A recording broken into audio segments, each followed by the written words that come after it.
Right, we're just going to show you how easy it is to remove silk plaster when you're ready to redecorate. So this is just showing you how durable it is before you wet it.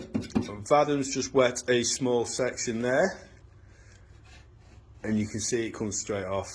So that is really, really easy. Even compared to wallpaper or something like that, it comes off so easy. But you saw how durable it was.